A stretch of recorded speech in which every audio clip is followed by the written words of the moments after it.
riled up. I want to go back. Go back. Go back. Yeah, you know what we talked about last week? You was out.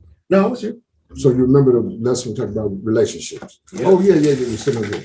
But you know what? I just don't want to walk away from that lesson and like we solved it, because there's so much to it, so rich, right, that I want to go back and revisit it. And, a couple of things. I got so much stuff on the board there. It look crazy, but so I kind of don't want to erase it, but I'm just going to take a picture of it quick. Hello, sir. yes, sir. Give Melly a little hand. Now we can start. Yeah, we got into that relationship stuff. It was rich. Okay, I'm feeling the sweater. Okay, talk to me then. Let me take this out.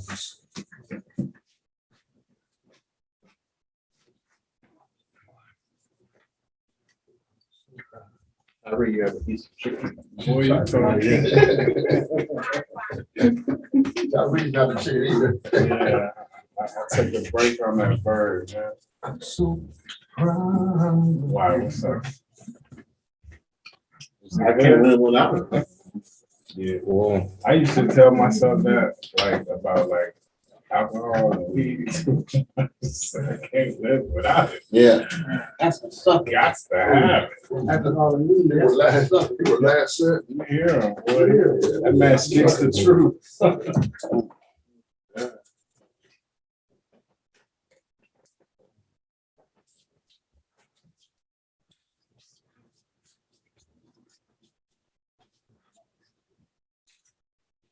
You know how much they start off over there?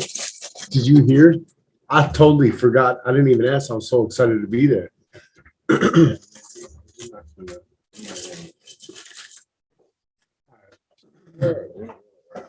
Oh, boy, Huh? I said, who was eating it? Israel. I don't know. Why, you want some? Hey, I want to talk about this a little bit further, this relationship stuff. I don't have to be on the board this second. I just want to start out in form. I might end up at the board. I just seeing how it's there.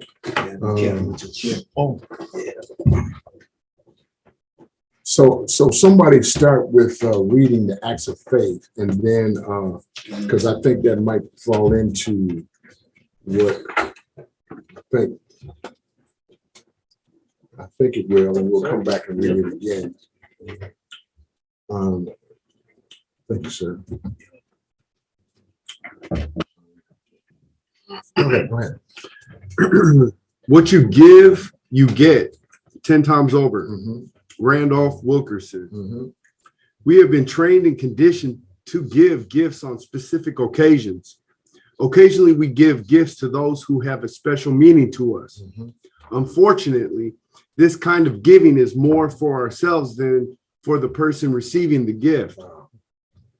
Usually, we tell ourselves, I don't have anything to give.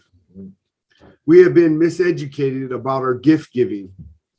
We believe gifts must always bear a price tag or be given a particular reason. It is our kind of thinking that causes a drought in our giving supply. The real joy in giving comes when we give what we have spontaneously, with no reason other than for the joy of giving. It is the kind of giving that opens the door for us to receive. When we give for the sake of giving, rather than out of duty, we will begin to understand. We give our time, our energy, our thoughts. We can give a book when we've finished it, or something we can no longer wear or use, pay the toll for the car behind us, or give someone we don't know a compliment. We actually have a great deal to give in many ways. I give joyously from my heart just for the sake of giving. Mhm. The reflection says, what gifts can you give to anyone, anytime, anywhere? Mhm. Yes, it's good. That was good. That was good. Good job. Anybody want to just take that on a little bit? Go ahead. I know when, I think it was one of your messages a long time ago, but I remember you was talking about prophesizing to dry bones. Mhm. And, I know for me, and I'm sure every brother in this group can say, you know, you have been the example of what that looked like Mm. as far as what the goal should be Mm. to basically help a person see themselves different as far as their reflection is concerned Mhm. and kind of guide them to living a different lifestyle. Mm. And in doing so, you save a bunch of our, I know you saved my life, Amen. for sure. Amen. Because in the absence, if you wouldn't have been where you was, Mm. man, ain't no telling. Right. Last probably would be baseload, and baseload would be in somebody's jail Yes, sir. or dead. Wow. So, you know, and I feel like that's the greatest gift you can give somebody Mm. is a chance at abundant life. Mm. It's more valuable than money. Mm. It's more real talk. It's more valuable than cars. It's more valuable than anything. And if you could just reach one, Yes, sir. then I feel like you did a service to the world. Wow, thank you, brother. That's Amen. amazing. All right. Appreciate Well- you. well said. Appreciate you. Yeah. Yeah. I wasn't looking for that, but Yeah. that feels good. I appreciate Lazarus on a good track, and you know, and I appreciate seeing that. I feel like I'm blessed to be a witness to what's taking place, an observer to what's going on in your life. You know, I want us to think about somebody else take that follow from Laz. All right. The Bible talks about the best gift that anyone can give, like you mentioned, is Christ Jesus, salvation. But over the years, I've had a little bit problem with people that I've interacted with in giving. Sometimes they expect you to always give, like what you mentioned here, a price tag. I have been brought up from the beginning when I was little to just give to people, you know, because I know people have given to me and even my parents. So they give to other people.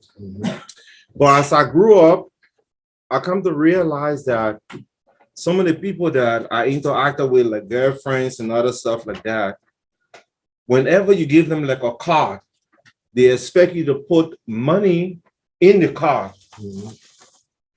But you're just trying to be affectionate in that giving, but they didn't see it that way. You must always put money in that card, then they know to give something. That's right. Like for instance, this is true. If I went to the store and bought flowers and give it to my wife, Oh, she will hold the flower in your hand and expect something that coming from the backside in the bag. Because it's Valentine's Day, it's Christmas, it must come with something attached to that flower. I'm being honest. Yes, sir. I'll be honest. Yes, sir. And yeah, and you're in this relationship for so long, if you write her a note or something like that, why are you always writing me? Right. We were just in the house together today. Why? What you write me? Yeah, why you write me for? You know? And I'm growing up in this environment.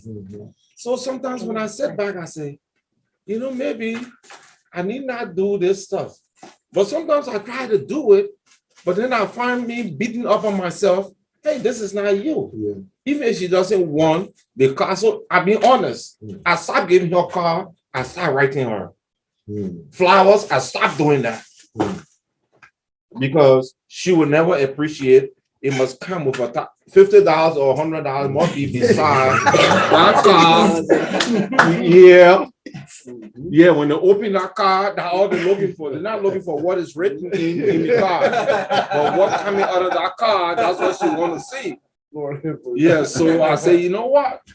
I ain't gonna send no copy. I ain't getting no $50. Yeah. Sometimes Give him a hand, give him a little hand. Yeah. Well, go ahead. It's also the kids that be expecting that. They don't care what you wrote in that card. They look for their money. Right. And I just want to speak to the conditioning of Go it. ahead. That's right. And that is the conditioning of it. When you are Right. giving gifts, your life, giving gifts, but it's not expressed to you, explained to you what this gift is, what is meaning to you is supposed to represent. You know, so when that is not given to you, your idea of gift giving just completely gets skewed. Right. It gets totally skewed. Wow, that's some major stuff. Nelly, you got something else? no. Wow.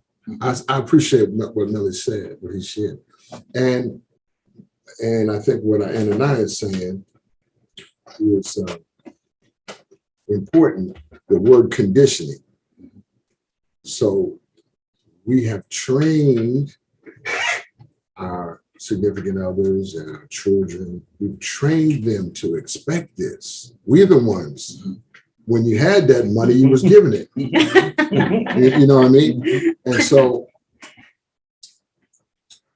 I wonder if that has something to do with the ungratefulness that I feel that's going on in this world today. You know, and just being ungrateful for, you know, everything, just not even appreciating the air that you're breathing, the breath that you're drawing on as if somebody owed it to you, you know what I mean? And, you know, don't you know that anybody could be struck down at any moment? Yep. And Tierra was just sharing with me, and I want to share with the group, a good friend of ours, a peer, somebody who I really got a lot of love for, Guy Bolden, his son. Guy is the creator of the Fathers Project. You've heard of this. And Guy's son apparently has succumbed to COVID. I don't know the age of the son. Tia, do you know? He's our age. The son is your age? Yeah. Okay. Yeah. But y'all want? But so that means he's in his 30s, right? And that's young, you know, and he's a smart boy and, you know, handsome man. What I'm saying is, when I think about that, Tier, I think about, you know, COVID, and then it make me feel like I'm not doing enough. How could I be trying to save so and so, and then Guy's son, I couldn't save him. I don't know why my mind works like that. I just I want to do more. We've done something, and that's okay, but I want to do more. And COVID is no joke. Nope. It's no joke. We got out early. Tia will tell you, we started vaccinating way back in January or something like this year, you know. Correction, we got out early with testing. Yeah, That testing. was a struggle. Testing first, and then as soon as vaccination was on the market, we was right on. And we're not gonna fade from that. Everybody in here is vaccinated. I appreciate saying that. But I want to just, well, I'll leave it here for a minute. Anybody else want to chime in on what Millie said, or anything else? You know, I normally don't bring this type of weird energy to the group, but last night I had a conversation, but it was some dialogue with my son's mother. You know what I'm saying? Mm-hmm. And you know, in her talking, she said, I've told him that don't let you try to buy him, and it made me think back, because when I first came home, you know, I was broke. I didn't really have no money. And she used to say, you can't give him anything. you don't have nothing, and you know, you don't have no money. He needs this, because she knew I didn't have no money. Right. But now, you know that I can get him whatever you want.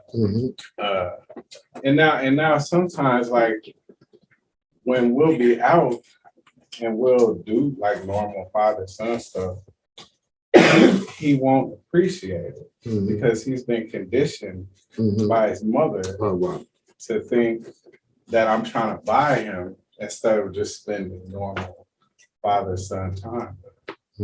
And it shows at times. He's very like unappreciative. And like him and my stepson, they're like night and day. Because my stepson, he's really my son, but his dad died while his mother was still pregnant. And so I still stayed on and, you know, whatever. So, but he's, you know, my stepson, he's so appreciative of whatever I do. When we go out to eat, thank you, Dad. But like when I go out to eat with my own son, he's just like, yeah, whatever. Like this is what you better at, done. Like I'm not impressed, you know, and you know, it so when you said the conditioning thing, you know, I could take that a long way. I'm not gonna do it today, but you know. Oh man. No, he didn't. There goes the fox. No, he didn't. Give Mike Fox a hand. Give my hand, boy. Big problem. Yeah. Don't come get your unvaccinated. Get away from me, man. Move, man. Foxy. I owe you $10, bro. The next time you drop me off, bro, I just want to come get it. Look at Here you it. go. You got vaccinated. I knew you would. I told you you would. I only did it for my daughter. I really don't care. Yeah, wait. We don't take us there right now. No, You just gotta see. But look, yeah, that's some deep stuff to you. And you really are in it. This is a conundrum that you find yourself in. And I just See my face, John. I think that it might not Face. resolve itself The video. down the line. On here.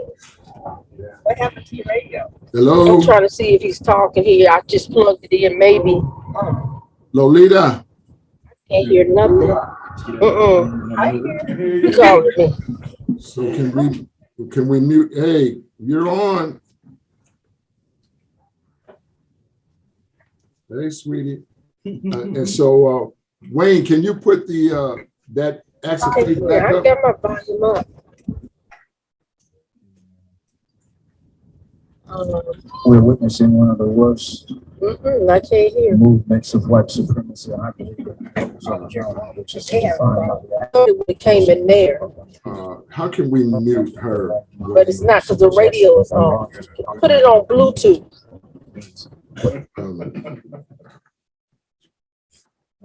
she didn't. Somebody got our number. Yeah, go ahead and You want to call? Step out of the car and tell the mute herself. look, I think Wayne got it now. Boy, that was Mike Fox came in here and hit Tierra with a vaccination. Cause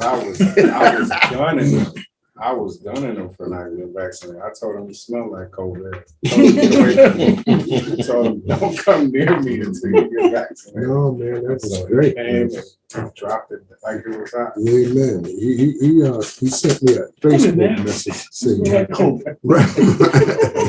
right. Well, look what I want to talk about, just relationships, and Tier's talking about one now. Millie was talking about his relationship with his wife, and last week I brought Chris and his wife into the discussion, and I hope that helped.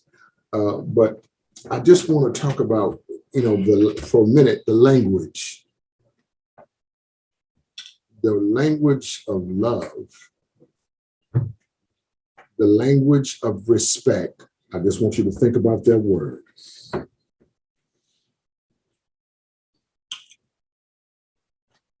What did the sister say? What you want, Baby, I got it. what you need, I know I got it. but all I'm asking Just for a little respect Yeah. to get home. See, look. Now look. She said, now I got all these other things. But when I gotta have is that our husband. So I think that respect is gotta be shown in the language that we use, right? The language that we use with our loved ones, the language we use in the professional environment, in the work world, the language we use with our children. It's important. Yes. And I think Thierry there has to be a good steward of language so that he can talk his son into the love that he has in his heart. If I was talking to your son right now, I could tell him how many homework assignments you wrote in prison. I could probably even find some where you asked, where you wanted, desired to be with your boy and be in his life and be a father. And I mean, you never stopped talking about it. I got tired of hearing it, but you didn't stop saying it. So that opened me up. You understand what I mean? And to where I started loving him too. I'm saying, well, wait a minute, you know what? Let me get in on this. And even when I finally met him, you know what I mean? I had a heart for him because I've been talking about him for 2 or 3 years before I ever seen his face. But the language, say the language. The language we use with one another is critical. What does it sound like? How does love language sound? It sounds respectful. It sounds caring. I'm gonna step to the board in here. 1 second. I'm actually Can I ask you a quick fighting question? myself. 1 second, sisters. Hold the question.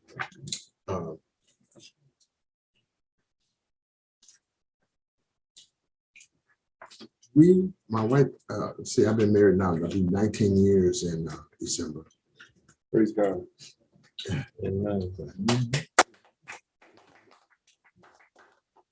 It's just sharing that we've had a little time now. But I have never raised my voice at my wife in a way that would make her afraid of me. Now look at me. Now look at what I'm telling you this. Even though I came down a dark street before I got to the bright lights where she was at, I came down some dark streets and violence was all around me. My mother was a brilliant woman. My mother cussed like a sailor. And she called everybody black MFs, even if, whoever you were. You could be a white person, she'd still call you a black mother, And I used to think when she called me that, you shady black mother. I'm thinking, what did I deserve that? You know what I mean? But here's my point to you. At some point in my adult life, say adult. Adult. Yeah. At some point in my adult life, I made a decision not to use profanity in my language. Now, you know why you're so quiet right here? It's because you understand, some of you, that you haven't put that kind of restraint on your mouth. And that in order for you to reap a better harvest, that Storm right there. Give Storm a hand, boy. It's your boy. I love this boy. Boy, that's Tyler Storm. I'm so glad to see him. Give him another hand, man. Give him a hand. Rich, what's up, man? Oh no, Rich is here too. I love it. Hey, give Rich a hand. Yeah. And so y'all are here right on time. I made a decision, and I want to say this was in the sometime in the early 90s, 92 or something like that, where I decided to take profanity, completely out of my day-to-day language. I didn't speak it to other people. I don't speak it at home.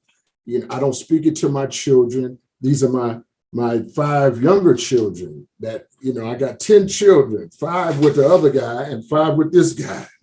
If that makes any sense. Listen at what I'm saying to you now.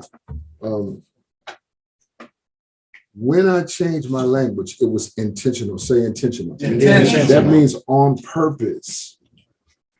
On purpose, I changed the language that would come out of my mouth, because I grew up calling females completely out of their name and all kind of. And when that happens, when you are not in control of the words that come out of your mouth, then you only attract a certain population to yourself who also speaks and talks and is used to hearing it like that. That is, in my opinion, is low-hanging fruit.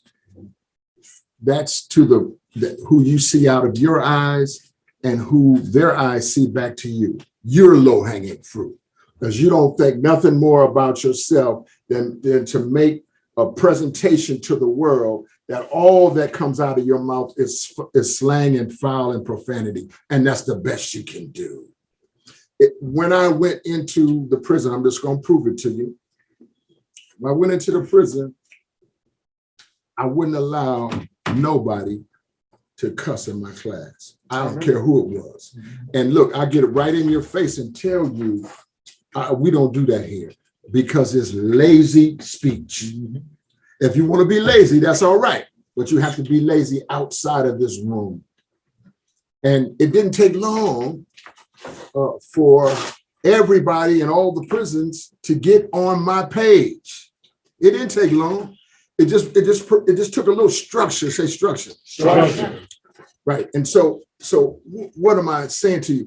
So what happened in so doing, the people I started to meet, this is back in the 90s now, I started only meeting the people who spoke to me as the way I spoke. And you begin to eliminate, Chris, some things. You don't even realize that you're calling these things to you like a curse. That's good. Curse words. Curse words. Wrote that down. And you bring the curse right back to yourself, right? And so what I want to explore is the language of love, and basing that language of love around respect for self, respect for other people, respect for self. Every time I'm getting off big. And I miss you, boy. I'm just tired. So the language of love has got to be based in something. It's got to be based in something. I base it in Respect. I respected people, that when I went into the institutions, I respected people, but I held true to my values. And so this respect that I gave others, I was actually asking for it back without making the ask, but giving it demands the ask on the other side. And it's just automatic. You don't have to talk about it. Right? I didn't have to. After about a year or two in prison, a person would come in my class and curse, young new student.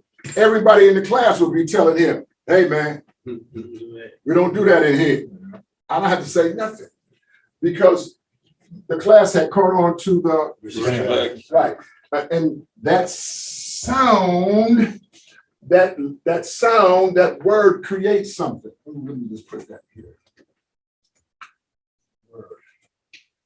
That respect language creates a word that goes out of you, that brings to you the things that you want to have brought to you without you asking for them. And it eliminates The riffraff, say riffraff. Riffraff. Yeah, just because something's easy for you to get doesn't mean it's any good for you. Right. I'll wait for all the amens of that. Yeah. Amen. And so last week, just to refresh you all, we talked about relationships. And in that talk, we talked about, how do we handle pop guys and women? How do we handle our relationships? And what is that really all about? And so I know Chris and Jessica were going through it. Richard has been going through it for the last, since just before his son passed. And, Tierra just brought up, he's going through it with his son's mother. Laz, you've been going through it as you've been trying to find out who Laz was. Yeah. You get what I'm saying? And here's how you can always make sure what comes back to you is that if your language or your word is always based in respect, the thing that flows out of that is always going to be good. And you can be upset, still basing that in respect. Yeah, it causes you to use that sound like, even though you may be angry, you have something to talk about. So I was just talking to you about myself and my wife. And I use that as an example because I don't know anybody. I'm not in your bedroom or your living room. I don't know. But this is what we do. So I just don't talk to my wife disrespectfully. I don't do it. I'm thinking the whole 19 years, maybe a couple of times where I felt like, my skin is hot. Something about what we're talking about got my skin hot. I just take a walk. I just go. I say, all right, I'll be right back. I talk. Let's hold it right there. I'll talk to you again. I'm gonna go for a walk. I get in the car. I go down the street, and whatever, and find my true self.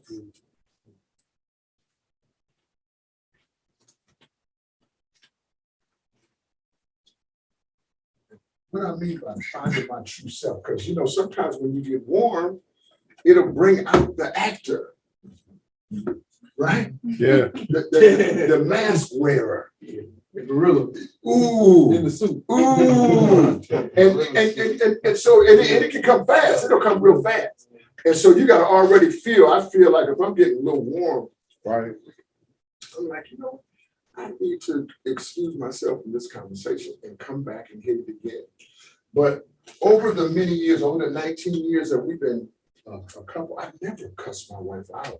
I would never call her a B or, some cuss word, or something like this here. Because look, the only way I can get out of the relationship, what I need is for me to put her over myself. I'm gonna wait for all the amens to die down. Amen. Because if I put her over myself, she's gonna always try to lift me up as high as she can. And really, that's her best. And that's what I'm really asking for without saying anything, without using words. Hey, I want your best. I don't have to say that. I just give you mine. And I show you what that is. And in so doing, she continues to try to give me her best. You see what I mean? And that becomes our standard of operation and our respect that bases our relationship in something that's solid. Respect is something that's solid. You got to go into a relationship respectfully. If you don't respect your woman or your wife, then certainly the language that you use and the word that you speak is not going to be the language of love. Right. If you're still harboring something, if you're still in the pain, right? Pain is real. Right? Watch this. Pain is real, pain happens. Say that. Pain is real, pain happens. Pain, you can heal from your pain. I can heal from my pain. Oh. But suffering is a choice. It's a choice. If you're choosing to suffer, in that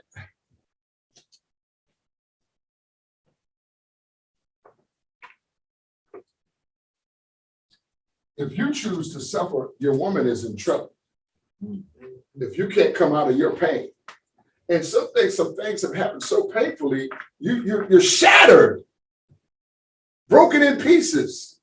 Life can deal you some ugly cards sometimes. And it can mess with you. Still, you gotta hold on in spite. Say spite. It's fine. Oh man. Still, you gotta hold on to something that allows you to operate in respect. Right. That's how you have to ground your life.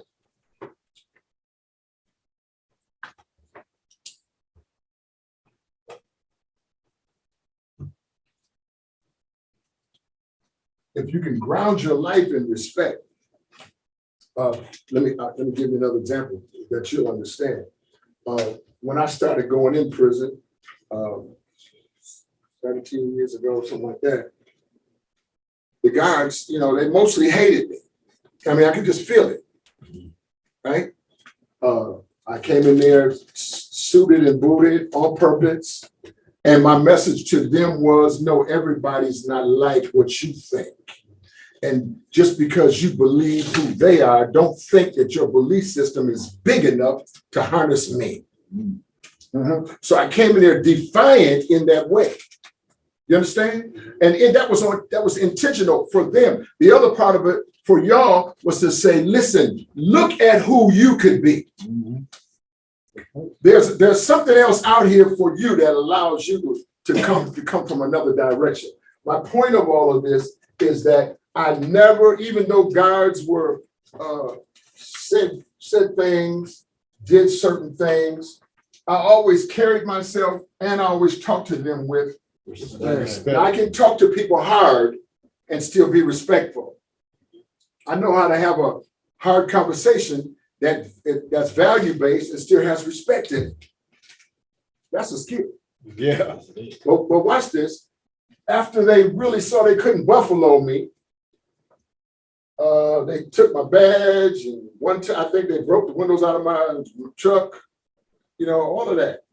Oh man. I did not know that. That's Yeah, crazy. oh shit, man. Yeah, they can't look. Wait a minute. I came out of the class one time at Thurbo. All my windows broke out of my Mercedes truck. And they said, the camera didn't pick nothing up. I'm parked in the front door, right in front of the right. What you talking about? The camera didn't pick nothing up. The camera picked up everything. Right. So let's just try to run me out of there. My insurance paid, and then they paid. They came to me and said, look, we're going to take care of you because our cameras weren't working. Please. Right? But I didn't buy that. I was there for something. I'm just giving you an example. If things can happen, man, say things can happen. Things can happen. Yeah, you still got to ground yourself. Say, ground myself. Ground myself. Say it again. Ground myself. You still have to ground yourself in something that's real. That's right. Yeah, because otherwise, there's just like a puzzle that has 500 pieces. If you don't ground yourself, then you can't pull together the edges. And once you pull together the edges, then you start putting other things in place where they go. But you got to be grounded in something. You got to have a picture of where you're going. What does that picture really look like? I've been hit. I've been shattered, but I got a picture for myself. And that picture is grounded in respect. I'm trying to go someplace. I'm not there yet, but I'm trying to work you towards it. This whole notion of respect, I'm telling you, has to be the modicum. That means the average, the modicum of your social operation. You can't go in church and play a game, and then go back in the community and then play another game. It's because you're not grounded in anything. And you have to be grounded in something that calls you into self-respect. Yes. I can tell you now that when I was running around, I'm just using myself as an example, but I'm talking about you. But when I was running around in the streets in my younger days, I did a lot of things. I thought I was having some fun, but when I realized I was really disrespecting myself, it woke me up. Oh, look at Ross Landro on the screen. Look at it. Look at him. He's a driver. Now give Ross a hand. He's a driver. That was coming, boy. Look. Oh, yeah, there it is. Held his lights up. Yeah. And Melly, did I give you the 50? Yep. Give Melly a hand. He got his too. Laz has got to come on next. Laz, Tyler got to have his license. I can't wait to give you $50.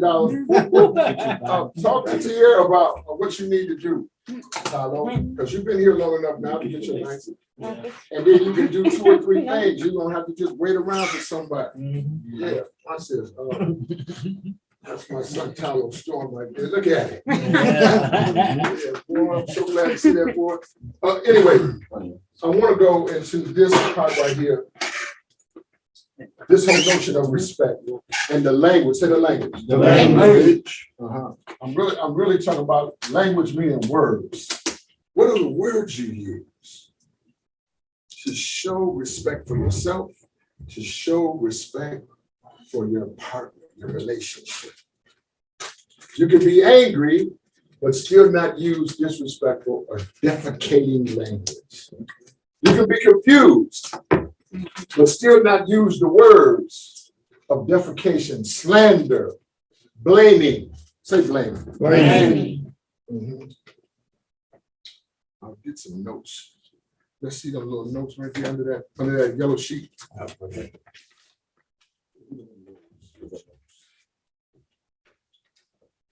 I wrote down some things, 6 things. Does anybody want to say anything about this?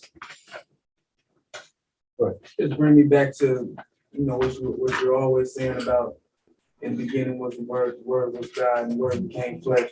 So making it even more of a priority. And I do it well when I'm writing my pieces, which let me know that I'm capable of doing it. Yeah, good. And at times I find moments where I'll slip and say a cuss word and I'll say right after, excuse myself. So evidently, I'm aware that, you know what I'm saying, I don't have to be lazy with my language. Good. So that makes perfect sense and you are creating a future life for yourself by harnessing your mouth so that you get out of it what you want, right? It's like 2 big oxen plowing a field. How's one little farmer going to get 2 big oxen to plow a field for him? Then he yokes them together, clamps their necks, and then pull on that rope. And then, the oxen's got to move because he can't take, you keep pulling on me, And this is what you have to do the same way. You have to put that on your own mouth, that yoke on your own mouth that won't allow you to defile other people or yourself. And immediately when people say it to, now I go into a room of people like we're in right now. People don't know me, this or that. Something about my energy lets people know, don't cuss. I'm around the little alcoholics, around by the pop house and all them little, when I come down the street, they put their little drink behind them. I still don't think that none of them drank as much as I drank in my drinking day. However, when I come, I don't say nothing, but they hide their drink like that. Here comes the authority. Wow. It's just me, right? But I mean, something's coming off of me. It just over time, you start walking closer to your true self. It emits something. Something comes off, and energy comes off. Go ahead. I used to feel salty, like when a lot of my friends I used to kick it with, before I got locked up. When I came home, none of them really start coming around me. I know I'm sober now, whatever, but I still thought that love was still there. So after a year or two, I really reached out to one of my homies. Why don't you what's the problem, man? Right. And he said, man, T, you're doing so good that I don't even want to bring what I got going on around you, because I don't want what I got going on to jeopardize where you headed. Wow. And I had never it ain't like I told him like, don't act like this or don't, you know what I'm saying? But he, it's kind of like that unspoken vibe that you give off just by how your walk is. That's excellent. That's excellent. And you do have that now. You do have that going on. And that's a beautiful thing, man. And eventually that's going to win you back your son. It's going to take some time. The reason why I say that is because the son's mother is not choosing her words carefully. Eventually, that's going to catch her up. At that time, then the safety net is going to have to appear. Amen. Okay. Anybody else? Somebody else say something. Go ahead. Sometimes the words I use can be keys to engage on an intelligent level with breaking those expectations, like with probation, Yes. therapy. They're, like you say, used to, or certain people speak in a certain way, but the key is to unlock their mind or to break their mental chains with the words that I use, that they use, and they're surprised. Yes. And then you get the label of, oh, he's intelligent. But what they said, he's one of those intelligent ones. They're not really giving you the full respect, but they're acknowledging, be careful around him. He know a little bit more than the others. That's good. Give him a hand for that. That's good. Yeah. I had a wow, that's good. So in your relationship with your parole officer, you have to keep self-respect right always in the front. Right? It's got to always be in the front. And as long as you're respecting yourself, the officer is ultimately going to come right there with you and be on your side in the critical time. Somebody else go. Well, Chris Popeye. Go ahead. So I remember one of the key phrases in one of the classes. How are you going to respect someone else if you can't respect yourself? So for me, I want to say,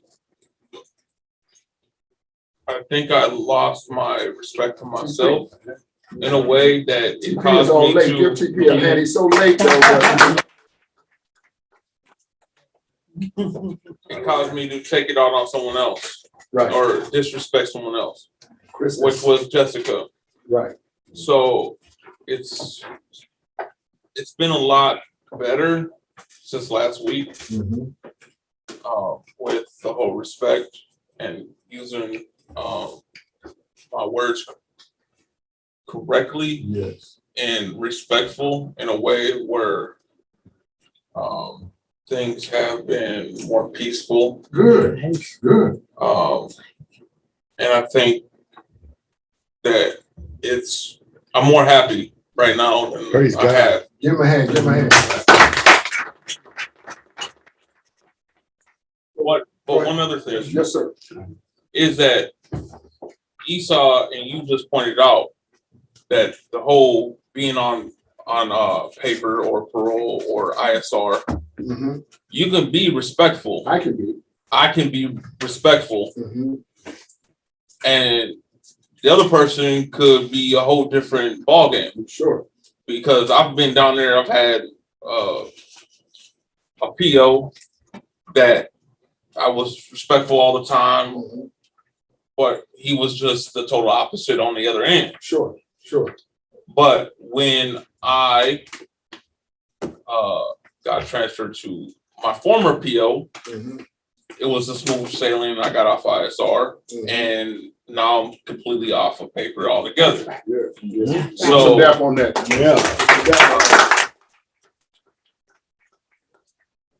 He's off.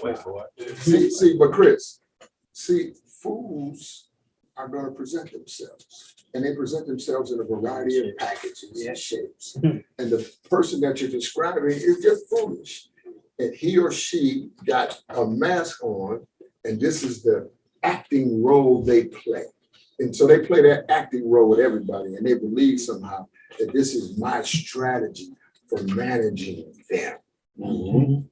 That's just his foolishness. You don't have to crawl with him down on the ground. Let him stay down there, you know.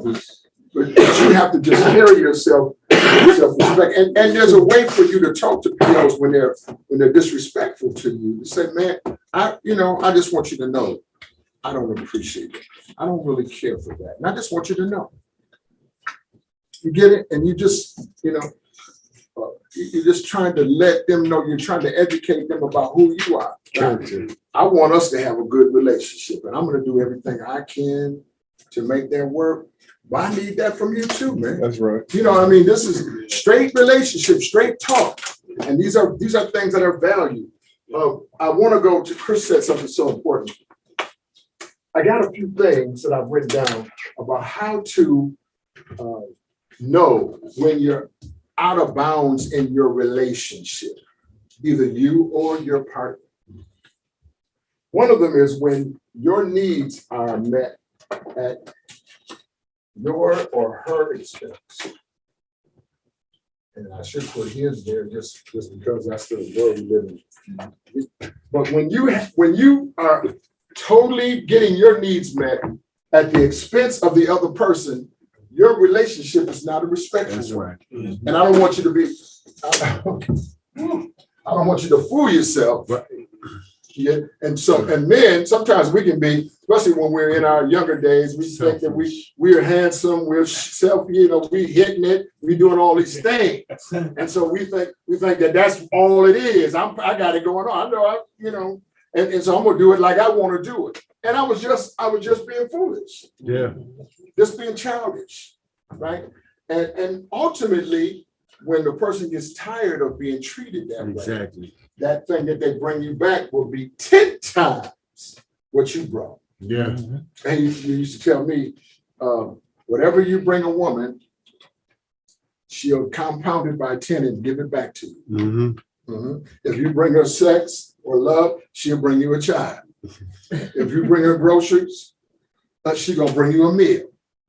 If you bring her HELL, she's gonna bring your whole house down. Just wait for all the amens to die down. Welcome to Haiti. All of a sudden, wait a minute. One time I ain't playing it with you. The other thing is the blame game. Say the blame game. The blame game. Yeah. And what the blame game is mostly about unresolved past issues, where you continue to blame her and she continues to blame you. And Chris, I really want you to listen at this for stuff that happened a long time ago. Now, in your case, Chris, where y'all were dating and clowning each other, and the blame game, well, it was all Chris's fault or it was all Jesse's fault and all this, and y'all had stuff going back in the old day. Now you're married. And so you have to, all of this has got to wash. All of this has got to wash itself out, because if you don't stop playing yesterday's blame game, then your chance for this marriage to be stable is gone before it ever gets started. Right. And so in order for you to do that, you would have to ground it in your own self-respect and use the language of managing your words and choosing not to. I'm just saying. It's good. I'm just saying that you cussing your woman out because you're suffering. Suffering is a choice. Pain is real. Suffering's a choice. Somebody give some feedback here. Pops, can I jump in? No, come on. Something I noticed about just not this teacher, but all your teachers really is that they're fluid. There's never no beginning and no end. There's room for me, everyone else, but me to make mistakes, right? And I noticed that today, when you're giving examples, you're saying that, if you don't, it's gonna end. And I appreciate that, because I feel like sometimes, As pop guys, we're held to a standard and we want to hold ourselves to a certain standard, right? And when we make mistakes, I feel like and I'm saying me included, we're super hard on ourselves because we already have this standard and we know better. We can't plead ignorance. So I just appreciate you saying that you recognize mistakes are going to happen. So you have to build from those. Come on, give him some depth.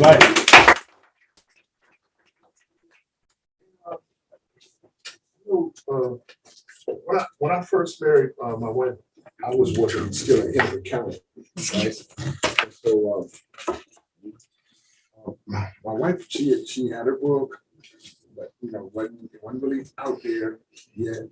She had quit her job at the University of Minnesota. She's a professor there.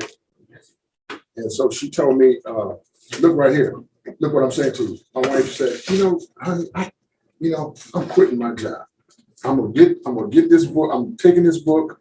I'm gonna go out and I'm a contract, and it's just getting ready to go on like that. And so I said, oh, okay. Well, when do you think about doing it? She said, oh, I quit yesterday. Oh, making 90. Yeah. Wow. Somebody say 90. 90. That was back then. So that was 18 years ago. Yeah. She's making 90. 90. Wow. I'm like, well, I was with it. Yeah. But I wasn't with it right then. But now, as I've learned, my wife, she's not like that. She's a right now kind of person. And, I have to just make some adjustments to that. And, so then I was doing pretty good too. So then I had to carry all the healthcare, all the financial things, because it took her another 3+ years, could be 4, before she started hitting no licks. She was struggling there, in those first 4 years. And I could see her wanting to say, maybe I didn't make the right move. Maybe I moved too fast. But she never said it out of her mouth. I just saw it on her face. I never rubbed her face in that. I never said to her, honey, next time, why don't you talk to me? Share it with me. Yeah, I never did any of that. I switched over the children all over to my stuff. Everybody on my stuff. She's on my stuff. Everybody in this bus. Come on, let's go. I didn't wait around and try to, and I say, I believe. Say, I believe. I believe. Yeah, I have faith that what he brought me was my helpmate. And my helpmate is saying, I'm going to make this little purple book walk. I'm saying, okay, well, come on, then get on this bus and I'm going to drive this bus while you try to figure out how to make that thing walk. And after about 4 years, the purple book started walking.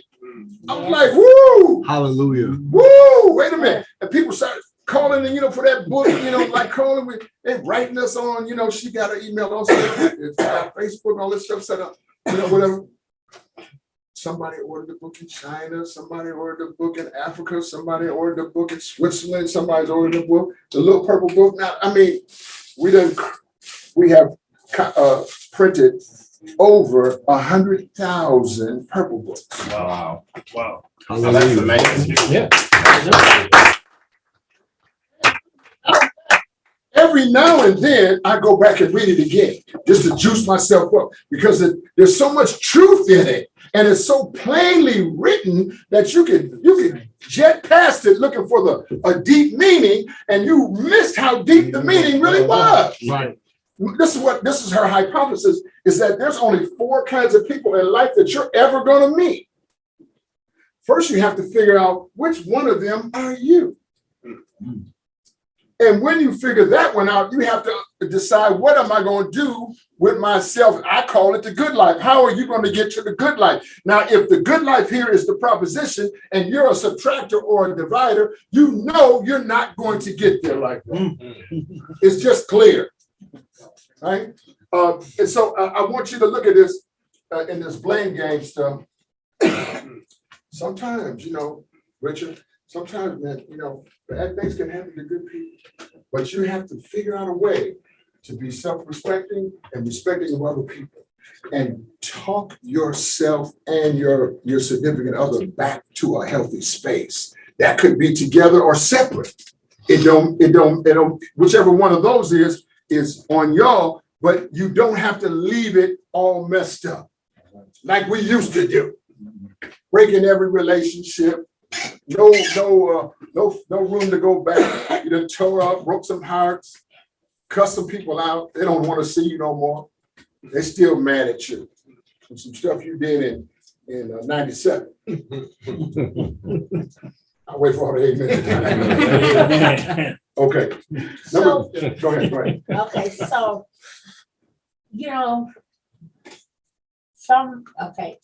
like some relationships are not just man and woman, but friends, whatever.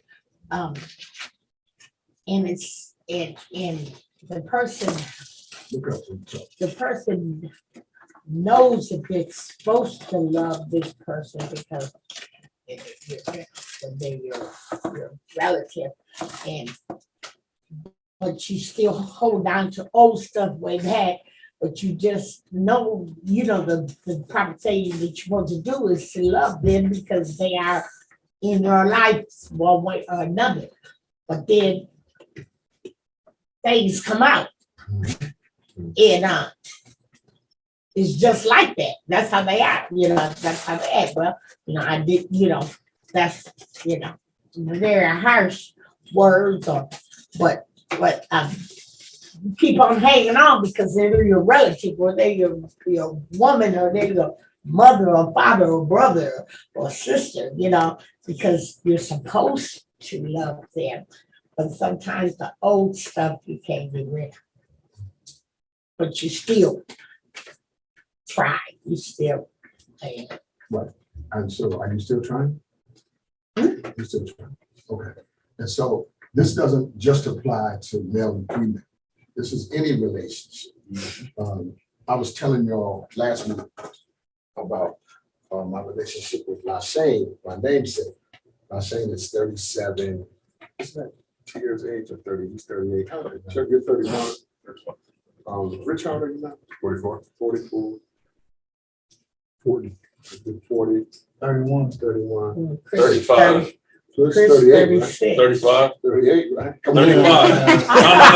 I thought you were 36. I'm sorry. Okay, so my point though is, I was telling y'all last week, and I'm going to say this again. And this was, I'm up in Alaska. I'm living in Alaska. I'm doing all kind of stuff. None of it is any good, right? I'm at that point. I'm in Anchorage. I'm 1 hour flight away from Russia, but 9-hour flight, 11-hour flight away from Minneapolis. I'm from Minneapolis, so I'm a long way from home. I brought somebody with me. She was pregnant when I brought her, and I didn't have her sitting, wasn't doing nothing. I was busy doing some other things, but I just had her sitting and waiting on the baby and this and that. So when the baby came, the people, I guess it was social workers, they came to me and said, well, who's the baby's father? I didn't want to say my name. It's my daughter. I said the baby's name was James Brown. The baby's daddy's name was James Brown, because I figured I could remember that in case I had to tell that lie again. I can remember what lie I told. But I was just too far away from home to be giving you all of this information. And I'm wired. Yeah. It's a secret. Everything is a secret. It's in the dark. Man, I never thought another thing about it. It wasn't an issue. She came back with the mom. Later, I came back and then scooped her up and brought her to my grandmother's house. And my grandmother and I and my brother, we were raising my daughter together. But about a year ago, she had to go to the Social Security office to do something. She lost her car, but she had to do something. And she had to get a new birth certificate. And she got a birth certificate, and on where it said daddy's name, it said James Brown. And man, my daughter called me up and she was so hurt. And she looked just, I mean, we look just alike. If she walked in the door, you were like, "Girl, that's her," right? We look just alike. She said, "Dad," in this kind of way. Yeah. "Dad, what is this?" And I'm thinking, oh no. Whew. Now I'm this other guy. So I'm now having to answer for the mistakes of the old man. Say the old man. The old man. Well, I'm teaching better than you saying anything. And the old man has made these mistakes. And so I can't get into this blame game, all of this and that. I just had to face up to it. And she was crushed. She hung up the phone on me. And boy, I just was anguishing for the next few days. But I called Alaska. And I told him just what I'm telling you. Look, I was a long way from home. It was 40 years ago, almost, and I lied. And later, I got full custody of her here. So I have all the papers, all the custody papers that say Shane Price is the, but the birth certificate doesn't say it. So they understood, and they're sending me this affidavit of change of information. Look, I've been I sit Cornelius's job, my son Cornelius' job to check the mail. I'm beating him to the mailbox every day. I'm looking like a dog on a bone. I'm looking for this letter to come so I can undo this foolishness and set my daughter's mind right. I know your daddy ain't nobody else. Right? I am your father. Oh man. Some hurting stuff, man, we do sometimes in our drama. Let me go on. Anybody got anything? Yeah, I just want Go ahead, to say, I know after you said that yesterday, some told me to go to the house and look at my birth certificate. Man, I looked at my birth certificate and this ain't got no name. No name.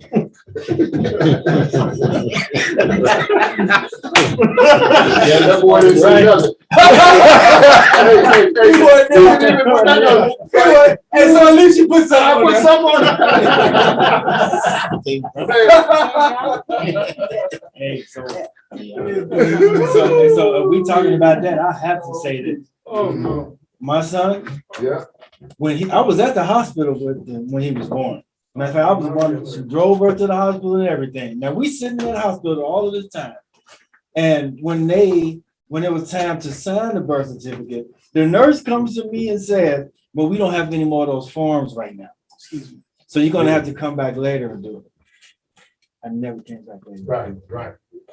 So, and your boy looked just like you. Yeah. But we've already had the conversation. I said, "Listen, we can get it took care of right now if you want to." Yeah. I don't care. I don't, hey. Right. But she remembers that. She remembers that. The baby mom, she remembers that. She was right there with me when that nurse came and said that paperwork wasn't there. And so, see, Alicia and them will check. So see, but for them, it's a big thing. Yeah. Are you claiming me? Are you being honest about your word to me? I didn't even think about what it was making the baby's mom feel like. I didn't even consider it. I was too into my drama to even consider her feelings. Oh man. I'm ashamed. So number three, say number three. Number three. One or the other cannot find any, this is important, any goodness in the other. Chris, I want you to pay this close attention. See, if you can't find anything good in the person that you're claiming this relationship with, this is a friend or a family member, if you can't find nothing good, you got to just wait them out. I'm answering your question. Sometimes you can love somebody, but it's not the right time. You just have to wait them out. You understand what I'm talking about? If you want to be an adder or a multiplier, person you love is a divider and a subtractor. You can love them. You just gotta wait them out. Because all of this is operating in what? Real time. All of this is happening in real time, right? My sister, little friend, who she was running a road dog with, she been here to the group, and they fell out, and they was always falling out. And you know, my sister was, I think she misses her, and the other one misses the other one. But my sister's made a lot more progress without her friend than she would have made with her. That ought to tell you that you just have to wait that person out. Say in time. In time. I know you're talking about. The gospel song that says, "We will understand it better by and by. Oh, by and by, when the moment comes, all the saints will join together home. We will tell the story of how we overcome, and we'll understand it better." Oh, wait a minute. Oh, wait a minute. Oh, y'all was afraid to say it loud. I'm just trying to help you get your church on tonight. Huh? Yeah. But that was getting good to me. You know what? I'm so torn and driven. No, I just second verse. But you know, sometimes you'll understand it better. Not right now. It's not for you right now. She might be trying to get her mask off, and it's too hard. Woo. I use Josh's word. Praise God. Hey, don't say it like that. Don't do that. Is that how I say it? Lord have mercy. You hear how he said that? Okay. That's how I say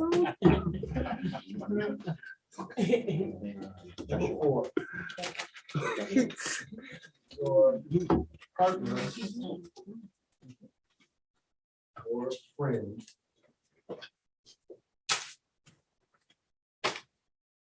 has cut you off.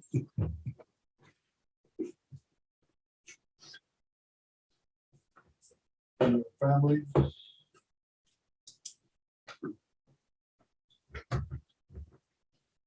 And friends. Now this is key.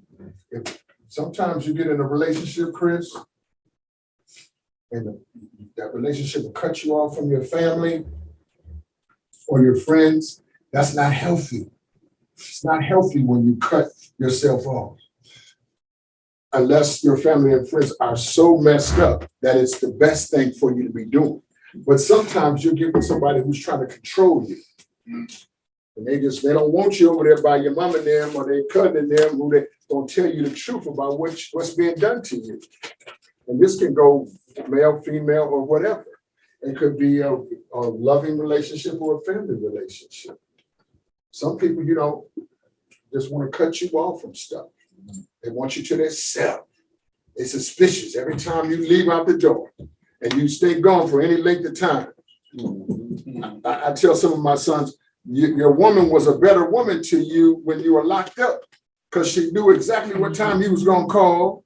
She knew exactly what day you was going to have phone time. She put exactly so much money into your account. She was doing all of this stuff. This was Brother Eli, I was telling him, he had all the stuff, she was putting all the stuff, doing all the little things, so then when he finally came home, he wanted to go outside. She's like, oh, hey, Negro, where you going? Right. you need to be in here with me. Eli she was a big girl too. She was gonna slug me. Eli got his he joined the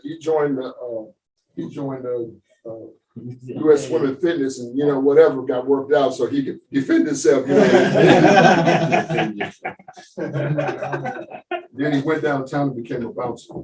Exactly right. He did. He went to work security. That's my guy.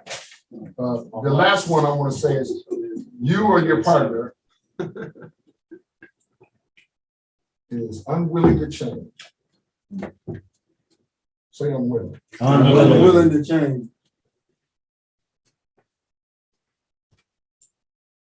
So you gotta understand, if you're in any kind of relationship, change has gotta be a part of that.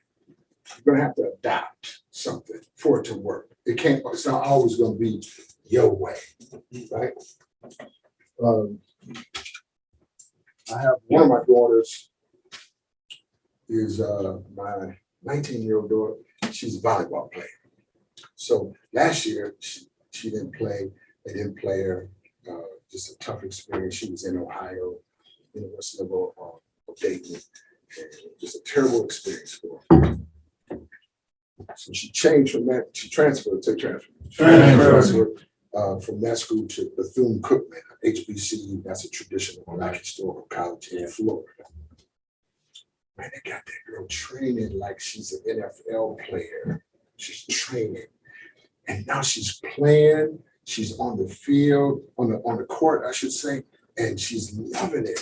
And she done bonded up with some of these other girls and so forth. And like I see.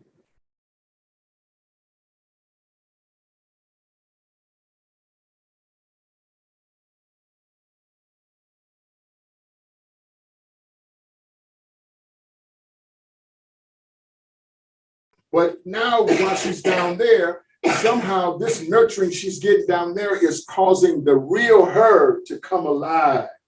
And she was on the Zoom, we was doing Zoom and all, what you drink call? Face call, FaceTime. So she's sitting there and she's smiling. She's just smiling. She's in her workout stuff.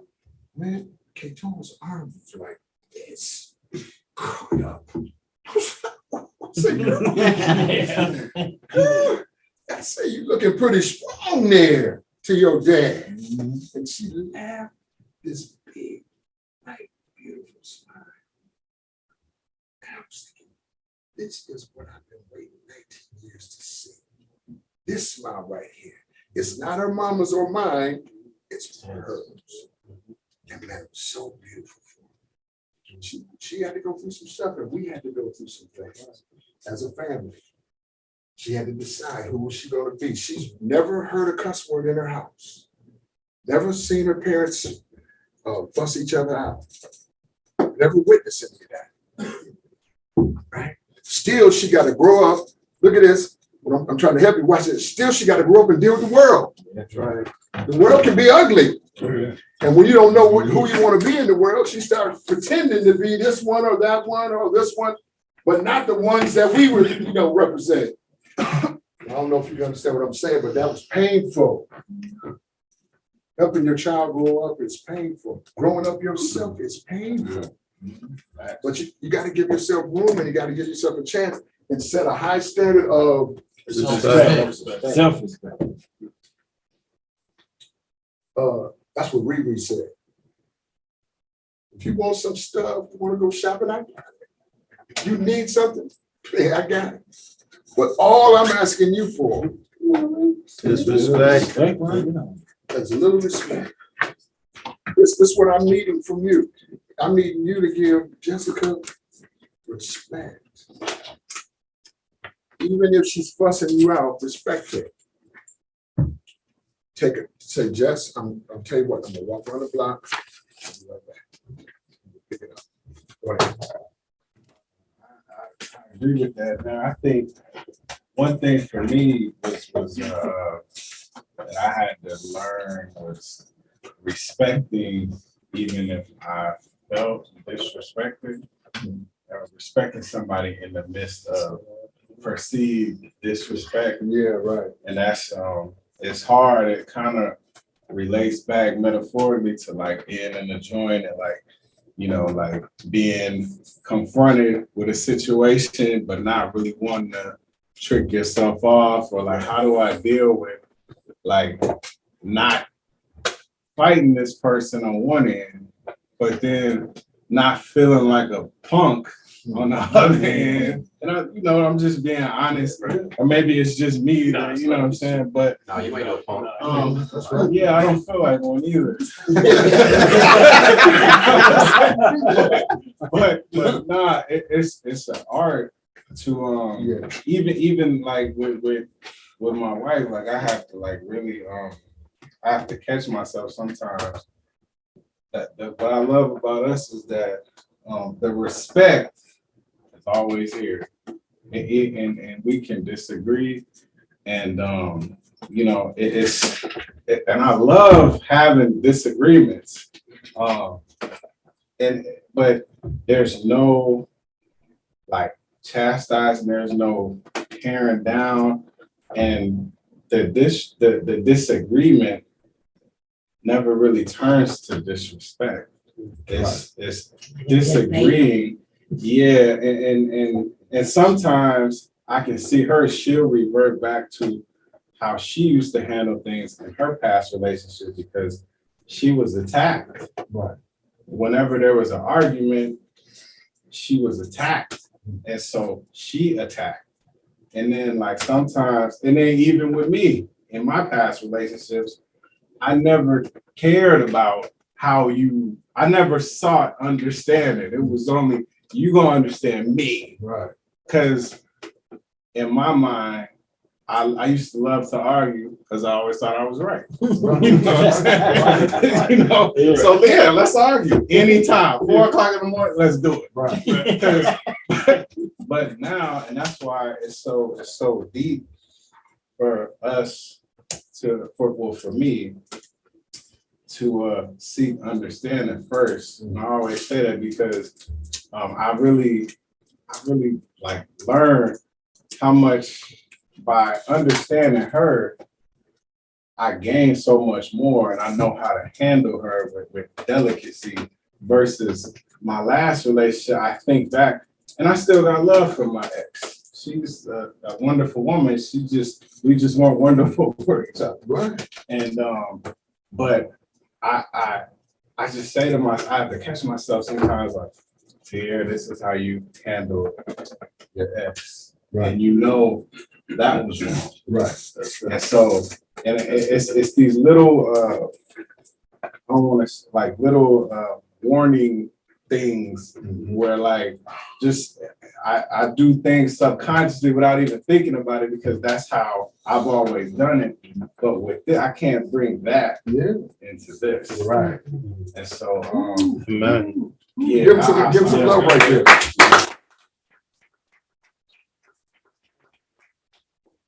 But y'all so cute together. And I kind of think back to, I've never been in a relationship. This is actually the first relationship that I've ever been in. Wow. So I never had, I don't have a reference To compare to. to compare to. So what I do is I listen. And because I listen, what I learned was she can't, because of past things, her communication verbally or face to face with someone, there's a barrier there. And that barrier is I was attacked when I expressed how I felt about certain things. And I don't want it to happen with him. So I got that. But what I did find out that she's very, very clear when she writes. So when she feels a certain way, I say, hey, well, check it out. Why don't you go ahead and write that? Just go ahead and take your time, write it down. Wow. Just put it in words, you know what I'm saying? And then, when I read it, I'll write to you what I feel. Yeah. Write it down. That's We'll come together good. and That's talk about good. it. That's therapeutic and romantic. So this is how so this is how we deal with a lot of things, you know. Now mind you, I'm doing a lot of writing. Doing a lot of writing, but it's good. It's been helping a whole lot. Wow. That's amazing. Give him some love right there.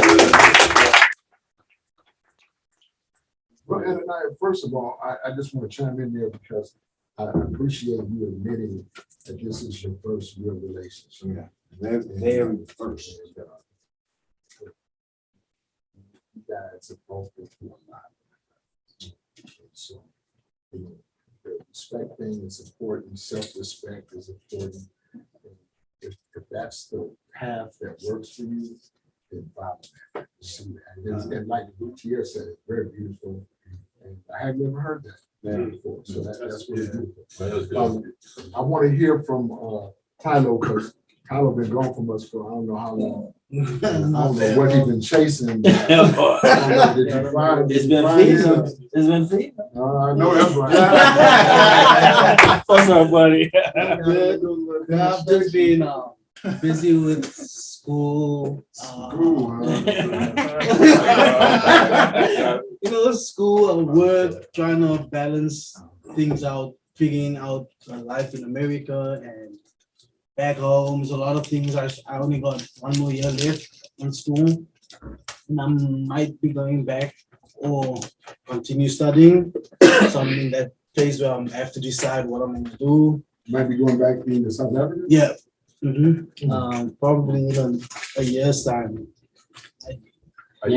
You know, back to, go ahead. Oh, sorry, Pop. You're not on like the visa or nothing, I right? am. Oh, you are? That's what I'm thinking, because of the school. So you're on a student visa. Yeah. Got it. So that's what I'm doing, just school. Got it. But yeah, I'm trying to figure out what I'm gonna do with my after I'm done studying here. Because I do want to be here eventually, because I know I love my country, but I know I won't get to where I need to be at a faster pace, you know, because I feel like I'm wasting time. I don't know why. I know I'm young, but I feel like I'm wasting my time and I'm trying to catch up on everything that I need to do. But it's going good. I had my experiences out here, you know, low hanging fruit.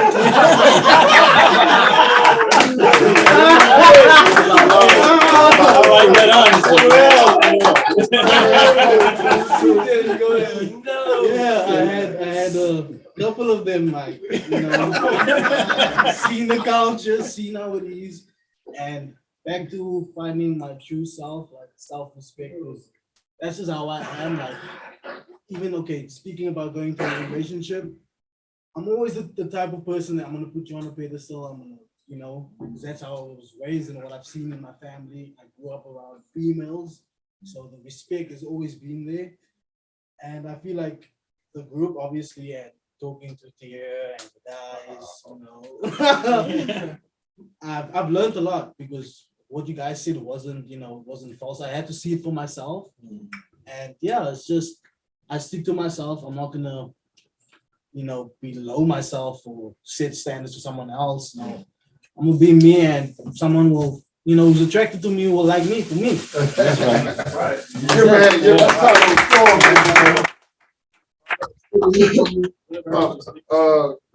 Never heard. Terrence, you go next. Then Richard, you come after that. So I'll just start off by saying self-respect is huge. Speak up, son. I'm learning that actually my relationship is challenging me to do a lot of different things. For one, challenging me to rediscover what self-respect looks like, what I look like as my own self, as well as who I am in a relationship. It's critical.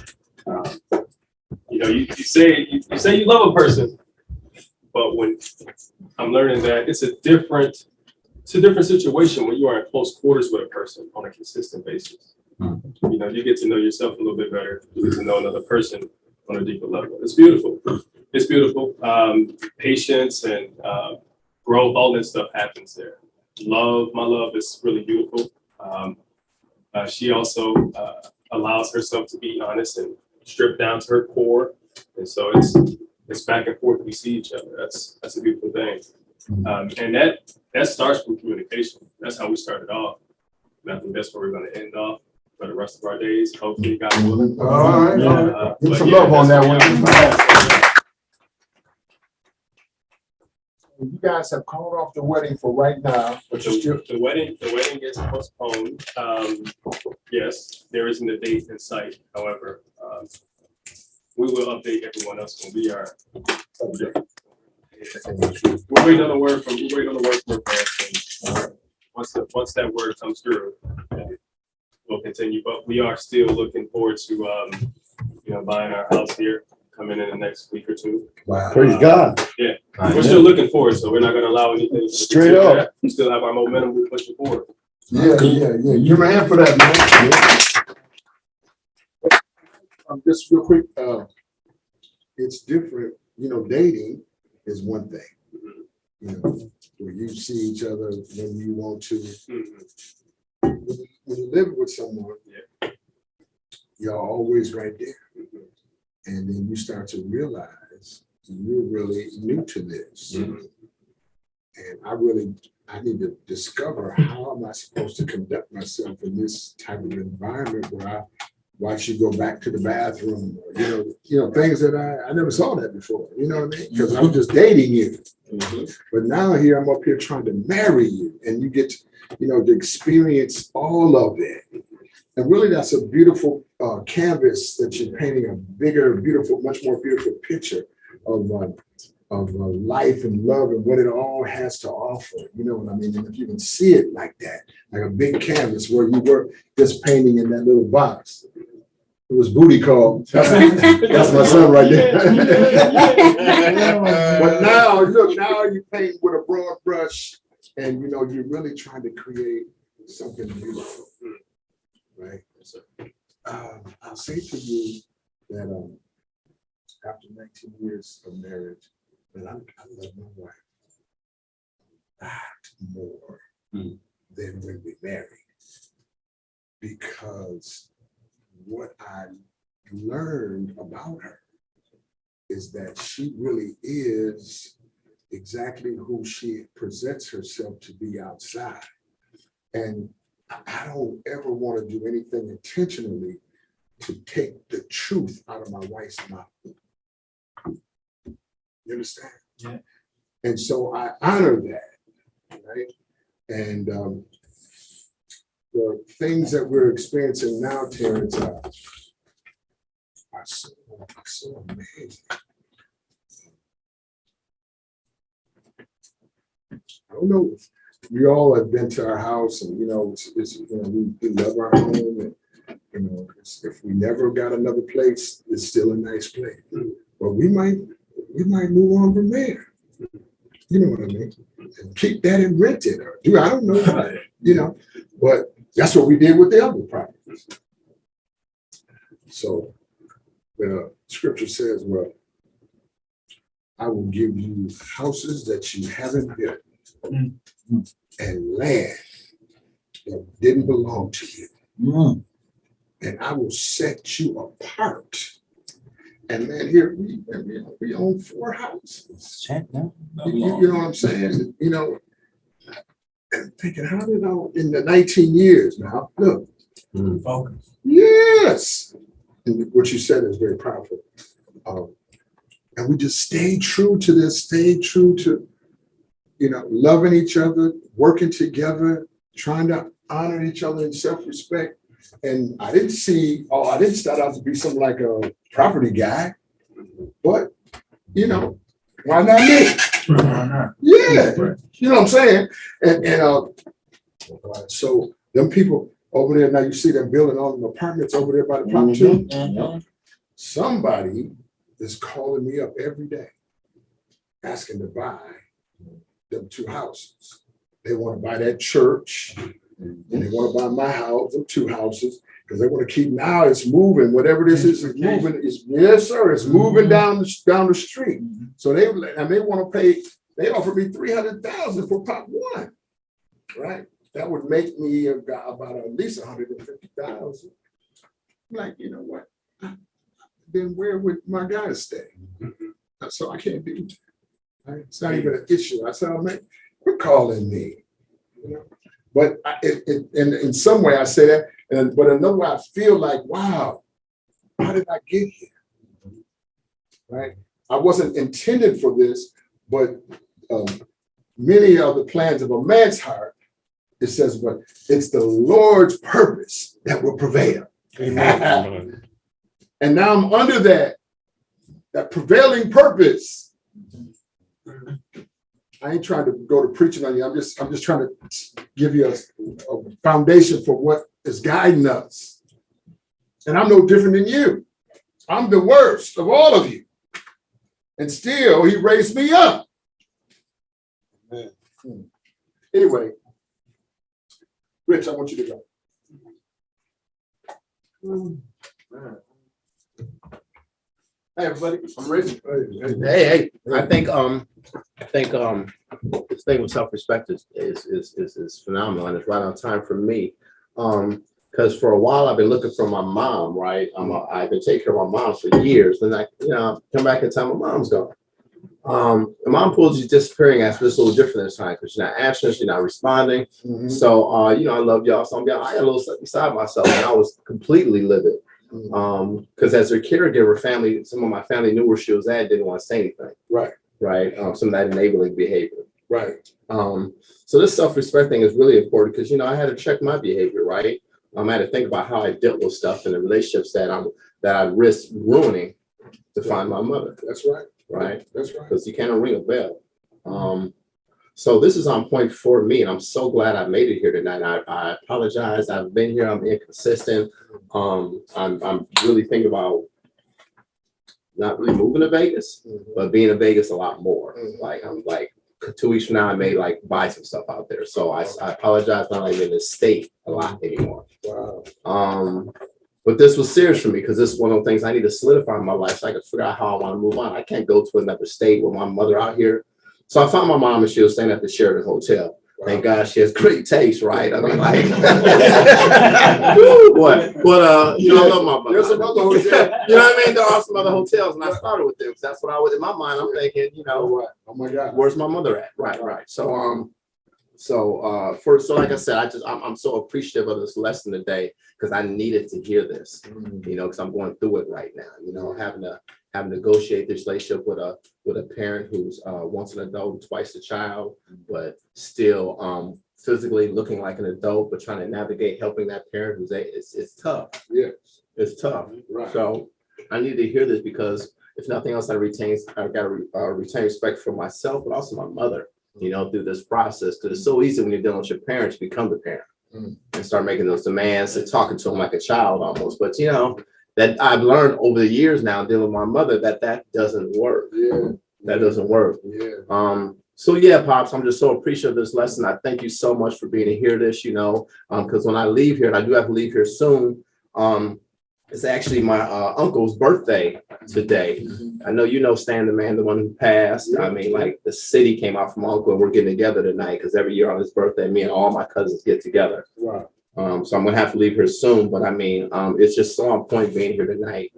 And I can't really say much about it. It's like you're just it's like speaking through me right now. Wow. Yeah. Give him some love, man. Give him some love.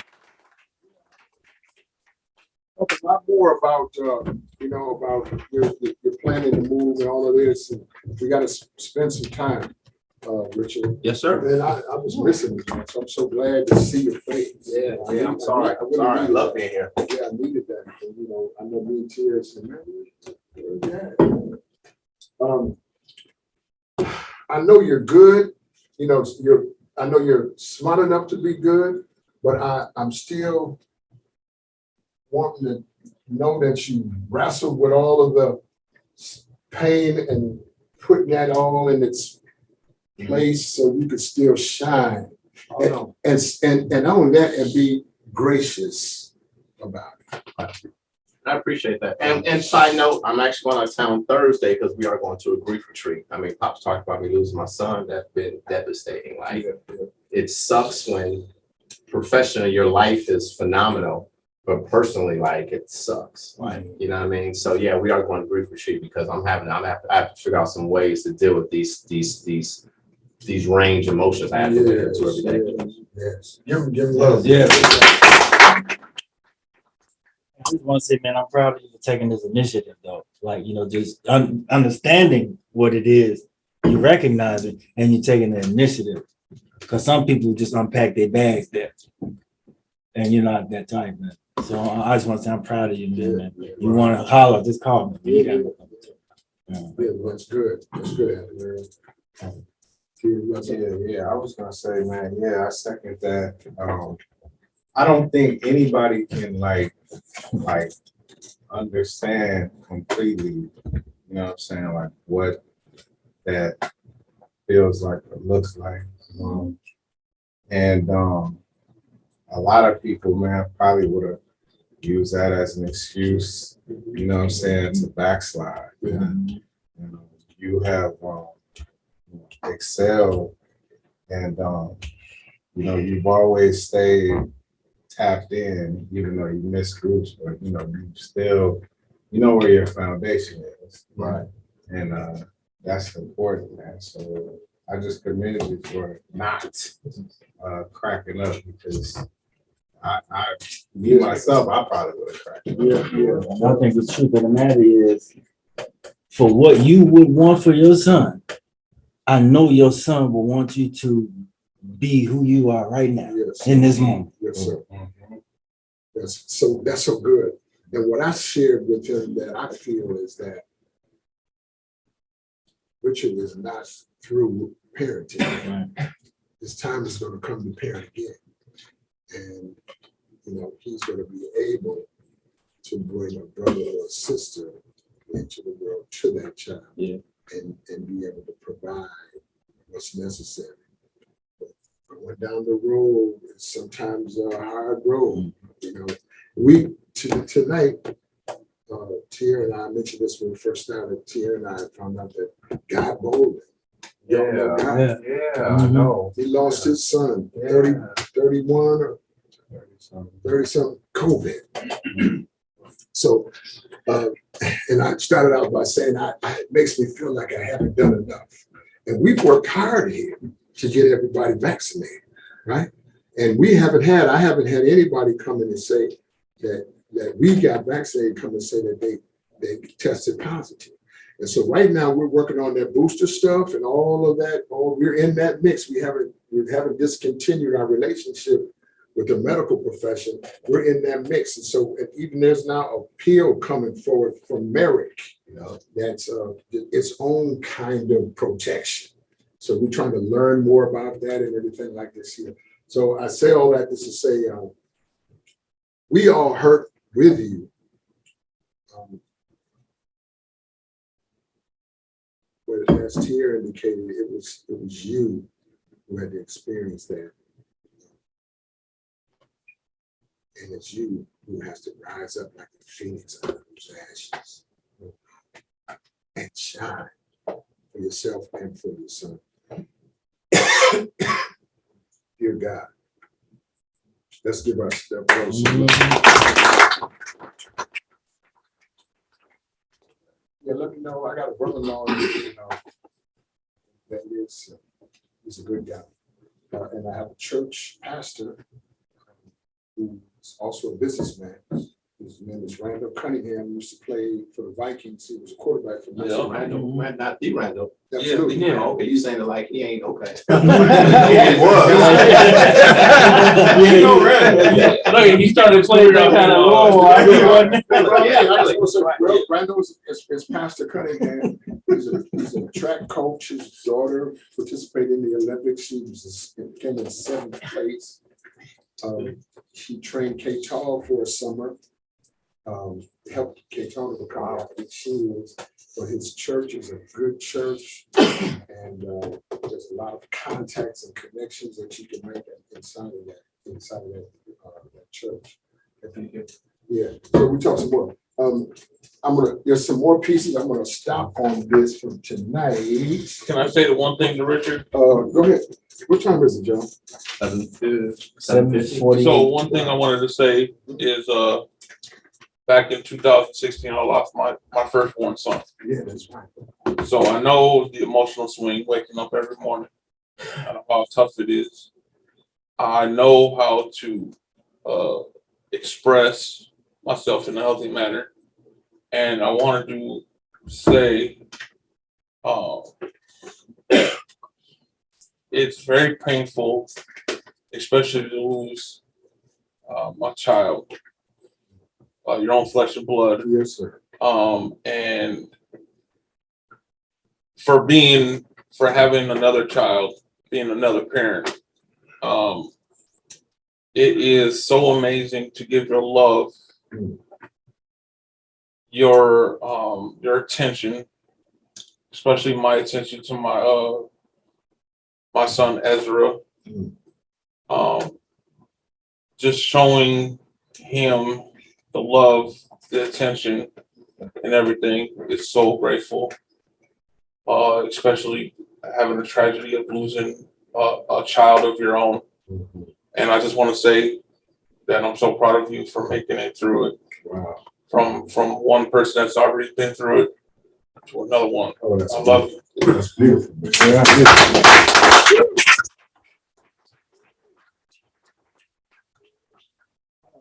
Yeah.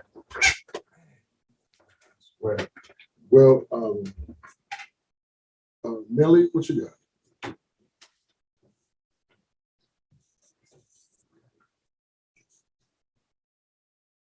We see what you get. Is this general or? Yeah. I just want to thank all of you for everything that I heard here from the beginning to this time, and especially to our brother Richard. I want to say that let the Lord have his way. He's able to do the unspeakable. I know it's not an easy task losing, because if you look at it in reality, it is the children who's supposed to bury their parents, not the parent burying the child. But whatever happened in the situation, until you two also praise in the past, let the Lord have his way, because other things will be changed. You know, when you were speaking, do you have another child? I want you to write this thing down. There will be 2 more girls and 1 boy that will come from your loin. I want you to write it down. It shall come to pass. And that's what the Lord was speaking to me when he was speaking. So tell Richard, the 2 girls, I want every one of you to write it down. 2 girls and 1 boy will come. That's the pastor talking about there. That's right.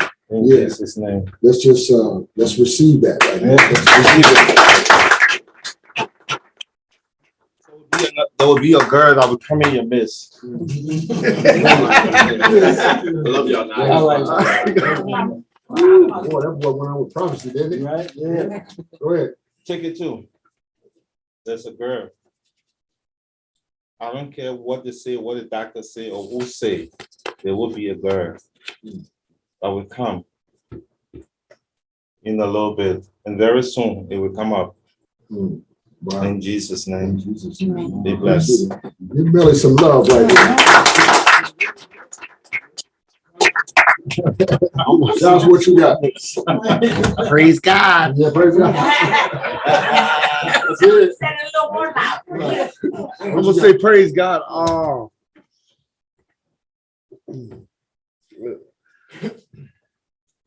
Man, I think you guys aced it. Self-respect. Yes, in order to love somebody at my most excellent self in capacity to understand love, I need to seek the Most High and receive his love. And once I receive that, I can learn from his demonstration of what love truly is. And he can fill me up if I empty my cup out of mess and just drink from the water from the tree of life. Ain't no better demonstration of love and the love that I see going on in this room. And I just praise God for y'all. I do. We praise God for that. I forgot to tell you this while Richard was here, but the White Bowers, what did y'all call Bowers? We call them D-Night. D-Nights, right? Yeah, D-Nights. Yeah, Bowers. Yeah. Bowers a lifer. He's coming home, man. He's coming to the Pop House on the 25th. Yeah, he was not scheduled to come until December. He was coming home in December. Paroled, a lifer, paroled to the Pop House. First time. So You going with me? I think he might be one of the two. He's gonna be in one of the 2 houses. But I'm gonna tell you something, man. Keep it real. Yeah, I mean, y'all remember Dwight? Y'all remember Dwight? Man, that's crazy. He was, man, I was, yeah. Man, what you talking about, man? So he became a pop guy. And then his My last conversation with him, he was thinking like, man, very this much is so. it. Yeah, very much so. No. Also, same with Tommy Atkins? Tommy Atkins. He's coming. He got a year in Lino minimum, and then that following year he'd be home.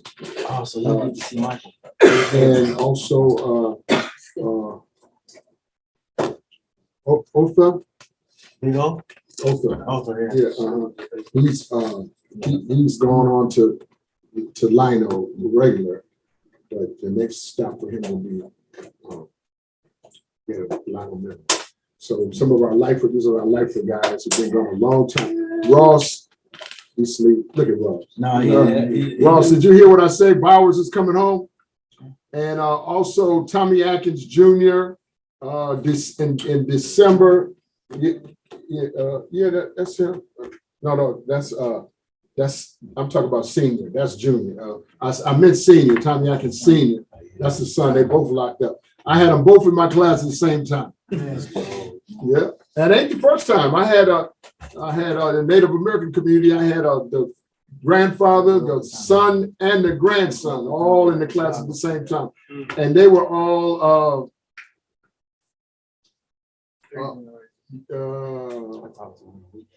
they were related to the. They had something to do with that insurrection up in South Dakota. I can't call it. Huh? No. Wounded Knee? Yeah, they had something to do with all of that. Oh, yeah. So, man, and the grandfather got out, and in 2 months he passed. He had some kind of a cancer. It was eating up his leg or something. I'm sorry, it was scary. But I hate that when somebody does all that time and then, come home and don't get a chance, So we're going to get out of here for tonight, man. But what a conversation. Esau, you got anything you want to share? Yeah, how we've been having a conversation about just who's driving, about ego, about pride, about being humble, intimacy, relationships, respect. All these things is as building blocks to longevity. Listening. I remember how you said you and Cornelius moved the exercise machine. I'm moving the exercise machine all the time. It's more than just one. So, right, I'm listening. That's the point. Listening and trying to take action and goal setting. And it's over the last few months, building blocks. And I'm so proud of you, man. Wow, you guys are just a beautiful couple, and just pray peace and happiness over you both. Yes. Alicia, you got anything you want to say? Yes. Go ahead. Okay. The respect in my life, I respect every person, every animal, every in the life, in the planet. I see that people when they're coming a visit or they go to job say welcome because never make trouble, never make problem. Right. I know angel, and so only I try that respect. Yes. So now in my relationship is the same. Sometimes I understand too much. He translator or some show me. I see he take the time for communication. Yeah. I see. They say, oh, Alicia coming on the meeting. I don't understand total. So I listen, say, oh, it's good idea because I say, my honey, I love you. Yeah. Maybe he needed to see too. She coming. Yeah. She stay with me. Right. Or help me. Say sometimes say, oh, Alicia, you gotta help me for that. My auntie, she needed right. I know got it. I go. Yeah. Because when I use the relationship, the love is say work together. Yes. And the money is the same. Work together. He have the job. Me have the job too. Yeah. Never say, oh, is that only the man? He give me money. He give me money. He give me time. He give me gifts, present. Yeah. No, it's both. Yeah. All the time is both. It's good up in here, boy. You give me money. Yes, give me Smile your like money. that, My money is mine, the kids mine. No, all the time I kiss him. I stay with you, no, for the other chicas is he had the money. I keep it, not have the money, I go with the man, no. I had my money, I feel okay. He have the money. I want to feel okay too. Yes. They both the same, no, one down. Right. Oh, y'all talking Number good. two. Y'all talking so good in here, Yes. man. In the family, I talk to it's important the mom that the older people because nobody work or something need help, he go. I got it, I go together. I visit the family too. That's beautiful. Wow, man. They say Look support, at that growth. support the family. How long y'all been married? 6 weeks. 6 weeks. Yeah, really wasn't been. So Alicia, I appreciate you sharing with us tonight. And you're always welcome here, and your daughter as well. And just by us listening at you the way we did, y'all can all feel something. You know, she's digging to speak 2 languages. You know, the language of English and the language of love. Say no that use mask here, nice. Outside, hey,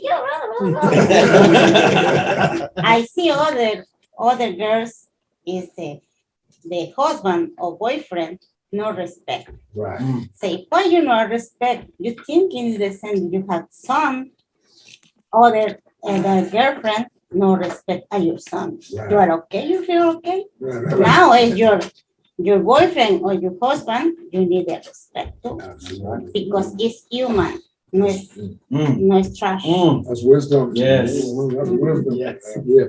You know, the book of Proverbs talks about wisdom in the female tense.